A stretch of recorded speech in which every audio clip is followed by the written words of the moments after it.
जिस तरह 15 अगस्त से पहले अमित शाह को घेरे में रखा हुआ था पूरा देश, पूरा युवा उनकी जवाबदेही को लेकर के पीछे पड़ा हुआ था। यहाँ तक कि पूरा इंडिया पार्टी या राहुल गांधी या संसद में पूरी तरह से सिर्फ और सिर्फ एक ही जवाब आ रहा था, एक ही आवाज़ आ रहा था कि अमित शाह कब जवाब देंगे? संसद में आकर के जवाब दीजिए।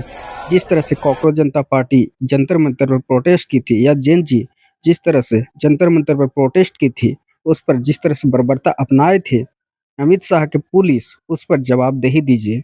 लेकिन अभी देखिएगा कि 15 अगस्त के बाद जिस तरह से नरेंद्र मोदी या प्रधानमंत्री के एक बयान से जिस तरह अमित शाह पर आवाज़ उठ रही थी और उनके इस्तीफे की मांग हो रही थी, क्या 15 अगस्त के बाद अमित शाह का इस्तीफे को लेकर के या जवाबदेही को लेकर के अब कोई सवाल नहीं उठाता? क्या अब कांग्रेस या इंडिया पार्टी क्या अमित शाह को उस जवाबदेही को भूल गई?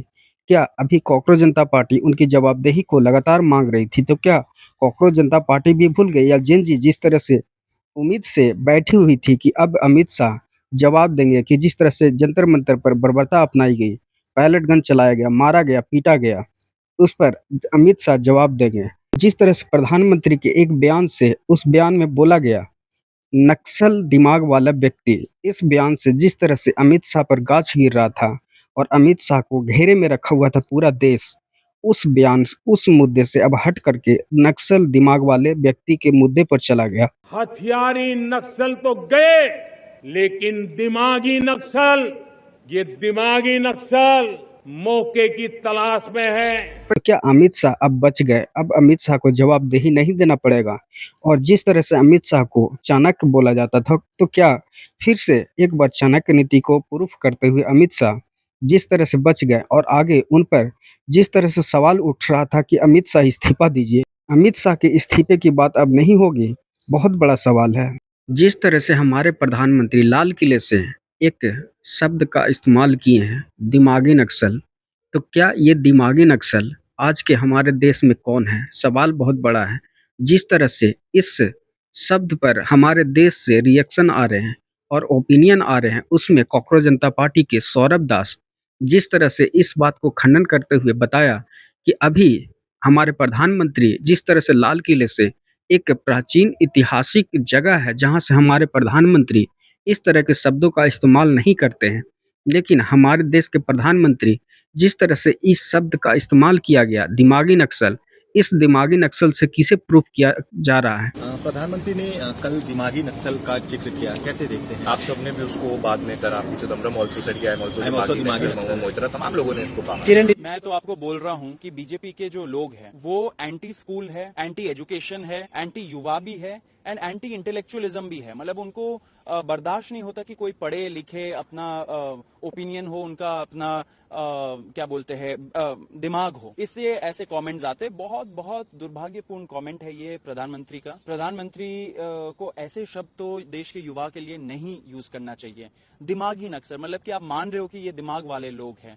एंड मुझे लगता है ये जो आजकल आप ये कमेंट्स दे देते हो ना कि कॉकरोच है, पैरासाइट्स है, दहशतगर्द है, वायरस है, एंड अब आपने बोल दिया दिमागी नक्सल, ये सब चीजें नहीं चलते। ये पहले चलते होंगे, दूसरे जनरेशन से चलते होंगे, लेकिन जो जेनजी है, जो यंग जनरेशन, जो युवा है, इन सब चीजों में वो पढ़ता नहीं है। उसको पता है कि मुद्दे क्या है। मुद्दे आज हम लोग स्वास्थ्य, शिक्षा, एग्जाम रिफॉर्म्स, गवर्नमेंट जॉब्स, इन सब चीजों पे हम लोग डिस्कस करें। इन सब चीजों पे बात होनी चाहिए। बताइए, रेड फोर्ट से मतलब कि आपको तो सबसे ज्यादा एक तरह से स्टेट्समैनशिप में आके आपको वहां पे स्पीच देना चाहिए। आप वहां पे देश के युवाओं को आप दिमागी नक्सल बोल रहे हो, मतलब कि बहुत बहुत कंडेमेबल चीज है। मुझे नहीं लगता ये देश में ऐसे चीजें स्वीकार करेंगे। सवाल बहुत बड़ा है। जिस तरह से प्रधानमंत्री दिमागी नक्सल का एक शब्द का इस्तेमाल किए, उसमें जिस तरह से आज का देश का रिएक्शन आ रहा है, उसमें कहीं न कहीं प्रधानमंत्री कटघरे में खड़े हो गए हैं।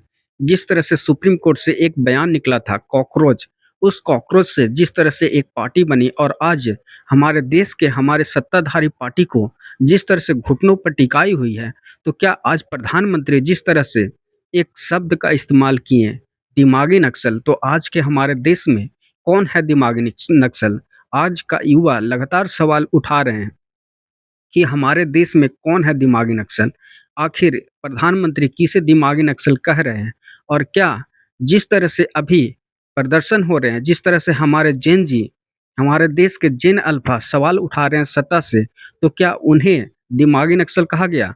तो क्या आज के देश में जिस तरह से सवाल उठाए जा रहे हैं हमारे युवाओं के द्वारा, तो क्या युवाओं में जिस तरह से सवाल उठ रही हैं, तो उस सवाल को क्या हमारे प्रधानमंत्री उस युवा को क्या दिमागी नक्सल कहेंगे? जो सत्ता से सवाल करेगा, तो क्या उसे दिमागी नक्सल कहा जाएगा? लगातार सवाल उठ रहे हैं और इसमें प्रधानमंत्री घेरे में फँसते हुए जा रहे हैं। और जिस तरह से सवाल उठ रहे हैं आज जेन ज़ी से और जेन अल्फा से और स्कूल के मुद्दे पर जिस तरह से हमारे देश में सत्ता गरमाई हुई है और लगातार ताज़ा-ताज़ा अपडेट आ रहे हैं और उसमें छात्र और छोटे-छोटे बच्चे जिस तरह से सवाल उठा रहे हैं कि हमारे स्कूल को ठीक करो, हमारे स्कूल में पंखा लगाओ, हमारे स्कूल में पानी की व्यवस्था करो, हमारे स्कूल में शौचालय की व्यवस्था करो। इस सवाल पर जिस तरह से जेन अल्फा सवाल उठा रही है, इस सवाल पर क्या हमारे देश के प्रधानमंत्री इस बच्चे को, इस जेन ज़ी को क्या दिमागी नक्सल कह रहे हैं? तो क्या हमारे देश में शिक्षा के मुद्दे पर सवाल उठाना क्या दिमागी नक्सल हो सकता है? सवाल बहुत बड़ा है। क्या प्रधानमंत्री जिस तरह से अपशब्द का इस्तेमाल कर रहे हैं, क्या हमारे लाल किले से कोई भी प्रधानमंत्री बीते इतिहास में इस तरह के शब्दों का इस्तेमाल किया था?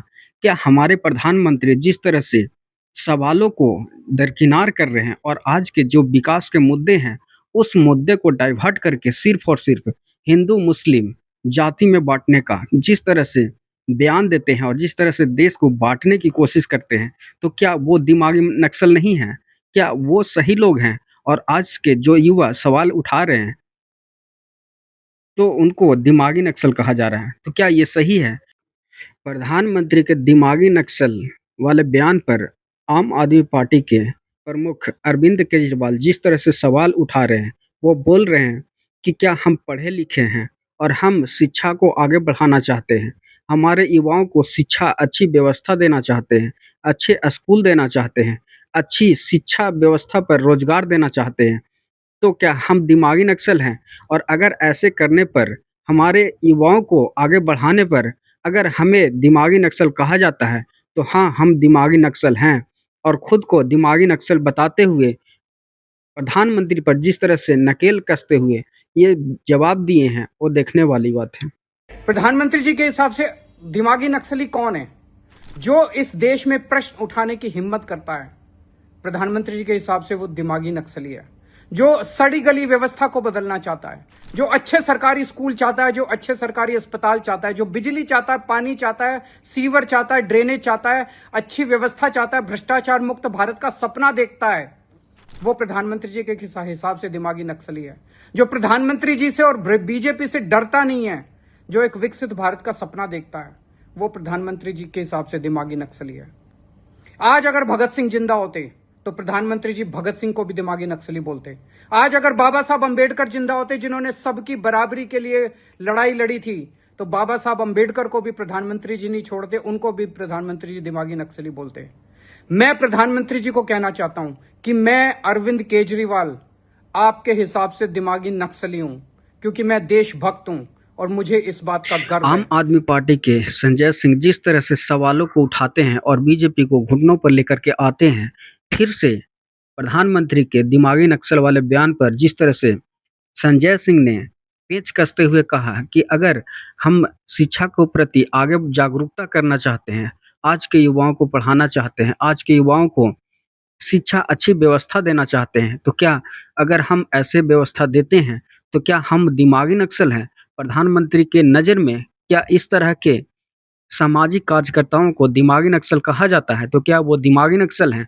और अगर शिक्षा व्यवस्था को आगे बढ़ाने के लिए इस तरह के बयान बोला जाता है और अगर इससे प्रदर्शित होता है कि हम दिमागी नक्सल हैं, तो हाँ, हम दिमागी नक्सल हैं। संजय सिंह का बयान एक बार देख लीजिए किस तरह से संजय सिंह ने प्रधानमंत्री पर पेच कसते हुए बोले हैं। हमारे प्रधानमंत्री जी इस वक्त नौजवानों के आंदोलन से बहुत परेशान हैं, जेन जी के आंदोलन से बहुत परेशान है और अब जेन जी के बाद जेन अल्फा भी सड़कों पे आ गए हैं। क्या कह रहे हैं वो? पेपर लीक बंद करो, हमारे स्कूल ठीक करो, हमारी जिंदगी में सुधार लाओ।